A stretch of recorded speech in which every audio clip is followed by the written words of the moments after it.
ఎఫెసీయులకు రాసిన పత్రిక 6వ అధ్యాయము 12వ వచనం.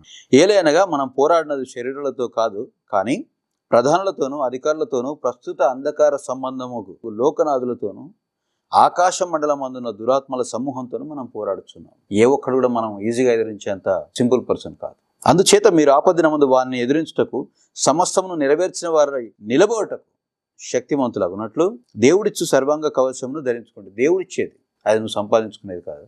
ఏలైనగా మీ నడుమునకు సత్యమును దట్టి కట్టుకొని నీతి అనే మైమరుపు తొడుక్కొని పాదములకు సమాధాన సువార్తవలన సిద్ధ మనసును జోడు తొడుక్కొని నిలబడి, ఇవన్నీ కాక విశ్వాసమును డాలు పట్టుకొనుడి, దానితో మీరు దుష్టుని అగ్నిబాణములన్నింటినీ ఆర్పుటకు శక్తివంతులు అవుతారు. సత్యం అనే దట్టిని నడుము కట్టుకొని ఉండాలంట. దేవుని వాక్యమే సత్యము, దేవుడే సత్యము, దేవుడు చెప్పిన ప్రతిదీ సత్యము, దేవుడు చెప్పింది మాత్రమే సత్యము. నీతి అనే మైమరుపు తొడుక్కొని పాదములకు సమాధాన సువార్తవలన సిద్ధ మనసు, ఇవన్నీ కాకుండా విశ్వాసం అనే డాలు మనం పట్టుకొని ఉండాలి. సంపూర్ణంగా దేవుడిచ్చే సర్వాంగ కవచాన్ని ధరించుకొని ఉండకపోతే ఈ భూమి మీద మనకు కలిగే గాయాలు, శ్రమలు, ఒత్తిళ్లు చాలా ఎక్కువ.